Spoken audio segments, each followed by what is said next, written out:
అండి welcome to సాయిస్ kitchen. బాగున్నారండి మీరు? మేమైతే బాగున్నామండి. ఇప్పుడైతే మీకోసం నేను సొరకాయ పచ్చడిని అయితే చేసి చూపిస్తానండి. దీనికోసం అయితే నేను చూడండి ఈ సైజు అయితే సొరకాయని తీసేసుకున్నాను. హాఫ్ సొరకాయని అయితే తీసేసుకున్నానండి. ఈ విధంగా పొట్టు తీసేసుకున్నాను.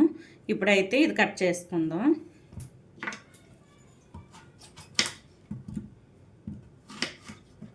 చిన్న చిన్న ముక్కలుగా కట్ చేసుకోవాలండి.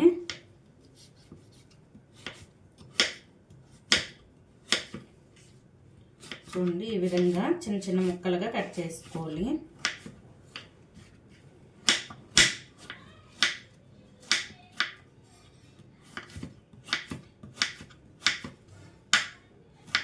ఈ విధంగా కట్ చేసుకోవాలని మొత్తం కూడా ఇదే విధంగా కట్ చేసి చూపిస్తాను.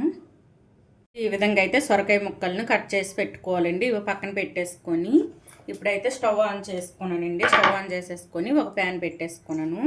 ఇప్పుడు ఇందులో ఒక 1/2 టేబుల్ స్పూన్ వరకు ఆయిల్ వేసుకోండి.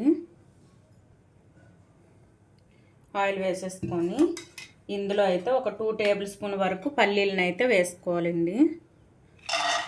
పల్లీలను వేసుకొని మంచిగా వేయించుకోవాలి. ఇవి కొద్దిగా వేగిన తర్వాత అయితే ధనియాలను వేసుకోవాలండి.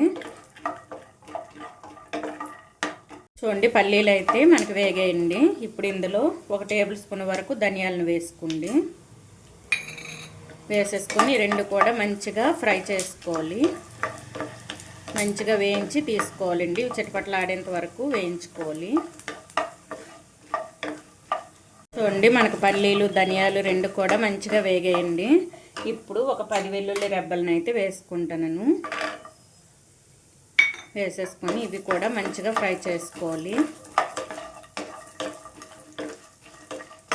ఇప్పుడు ఇందులోని 10 పచ్చిమిరపకాయలండి. మీరు కారం తినే బట్టి చూసుకొని వేసుకోవాలండి. నేనైతే ఒక 10 లాగా వేసుకుంటాను. కారం ఎక్కువ తినని వల్ల అయితే ఒక 15 లాగా వేసేసుకోవచ్చండి. నేనైతే ఒక 10 లాగా పెద్ద సైజు పచ్చిమిరపకాయలు వేసుకున్నానండి.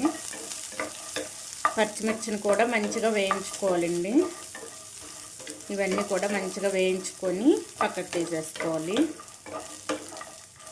చూడండి మనకి పచ్చిమిర్చి పల్లీలు అన్నీ కూడా మంచిగా వేగేయండి. ఇప్పుడు ఒక ప్లేట్లో తీసేసుకుందాం.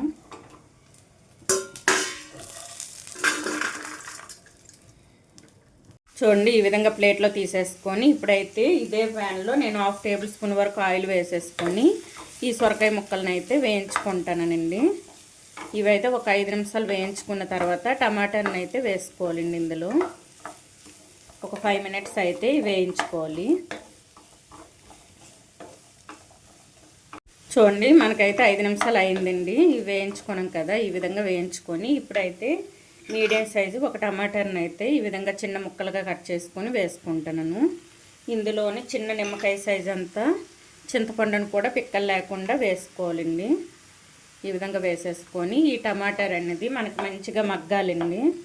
టమాటారు ఇంకా మనకి ఈ సొరకాయ ముక్కలు ఇవన్నీ కూడా మంచిగా ఉడకాలి. అంతవరకు ఫ్లేమ్ మీడియంలో ఉంచేసుకొని ఇది మూత పెట్టి ఉంచేసుకుందామండి. టమాటారు కూడా మంచిగా మనకి ఈ సొరకాయ ముక్కల్లో మగ్గిపోవాలండి. అంతవరకు కూడా మూత పెట్టి ఉంచేసుకుందాం.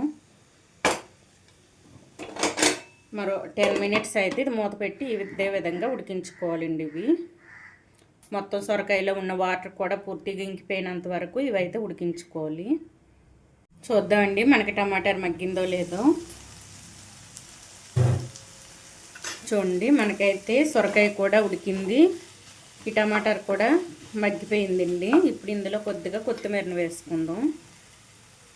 కొద్దిగా కొత్తిమీర వేసుకోండి. వేసేసుకొని ఇది కూడా ఒక 1-2 మినిట్స్ అయితే వేయించుకోవాలండి. ఒక 1-2 మినిట్స్ వేయించుకుంటే సరిపోద్దండి. ఇదైతే మూత పెట్టి 1-2 మినిట్స్ ఉంచేసుకుందాం. చూడండి 2 మినిట్స్ అయితే అయిందండి. మనకైతే కొత్తిమీర ఇది కూడా మంచిగా మగ్గింది. ఈ విధంగా మొత్తం కూడా కలిపేసుకొని ఇప్పుడు స్టవ్ను ఆఫ్ చేసుకుందాం అండి. చేసేసుకొని ఇదైతే పూర్తిగా చల్లారనివ్వాలి. ఇది చల్లారే లోపైతే మనకి ముందుగా మనం ఫ్రై చేసి పెట్టుకున్న శనగ పలుకులు ధనియాలు ఇంకా మిర్చి ఇవైతే మిక్సీ పట్టి చూపిస్తానండి. ఒక మిక్సీ జార్ తీసుకొని ఇందులో అయితే ఈ పల్లీలను వీటిని వేసుకుందామండి. వేసుకొని కొద్దిగా బరకగా మిక్సీ పట్టుకున్న తర్వాత మనం ఈ సొరకాయని అయితే వేసుకోవాలండి. ఇప్పుడు ఇవైతే మిక్సీ పట్టి చూపిస్తాను.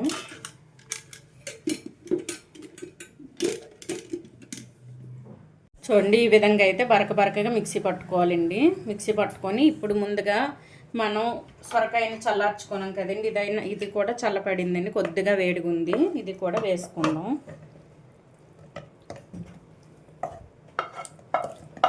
ఇది కూడా వేసి మెత్తగా మిక్సీ పట్టుకోవాలండి.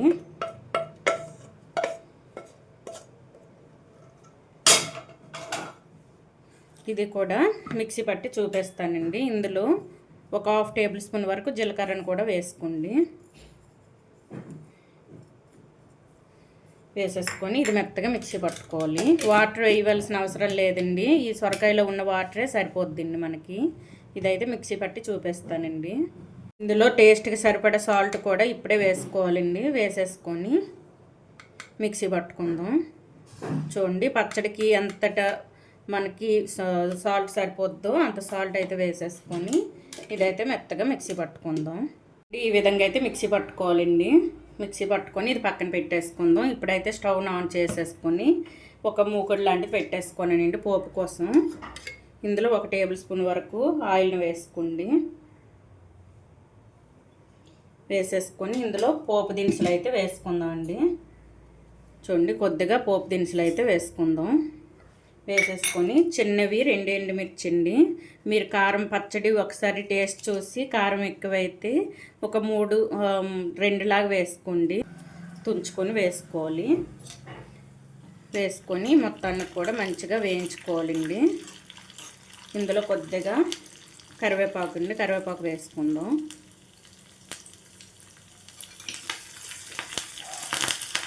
వేసేసుకొని మొత్తం కూడా మంచిగా వేయించుకోవాలి. మంచి కలర్ వచ్చేంత వరకు వేయించుకోవాలండి.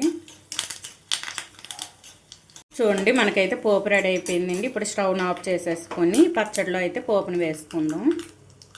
ఈ పోపుని వేసేసుకొని మంచిగా కలిపేసుకోవాలండి. మొత్తం కూడా వేసేసుకుందాం. ఈ విధంగా కలిపేసుకోవాలి. చూడండి, చాలా టేస్టీగా ఉండే సొరకాయ పచ్చడి అయితే మనకి రెడీ అయిపోయిందండి. ఈ విధంగా అయితే చేసేసుకోండి. వేడి అన్నంలో ఇది కలిపేసుకొని తింటే సూపర్గా ఉంటుందండి. టేస్ట్ అయితే సూపర్గా ఉంటుంది. ఈ విధంగా చేసేసుకోండి. ఎప్పుడు సొరకాయ కర్రీయే కాకుండా ఈ విధంగా పచ్చడి కూడా చేసుకోండి. టేస్ట్ అయితే సూపర్గా ఉందండి. ఈ విధంగా చేసేసుకోండి. పచ్చిమిర్చిని అయితే నేను పెద్ద సైజు ఒక 10 లాగా వేసుకున్నాను కదండి. మీరు మీడియం సైజువి వేసుకుంటే 12-13 వరకు వేసేసుకోండి. పెద్ద సైజు అయితే కరెక్ట్గా నాకైతే పచ్చడికి కారం అయితే సరిపోయిందండి. ఆ 10 వేసుకున్నాను కదా, నాకైతే కారం కరెక్ట్గా సరిపోయింది. ఈ విధంగా అయితే చేసేసుకోండి. ఈ సొరకాయ పచ్చడి కనుక మీకు నచ్చినట్లయితే అండి లైక్ చేయండి, షేర్ చేయండి, నా ఛానల్ను సబ్స్క్రైబ్ చేసుకోండి. ఓకే, బాయ్ అండి.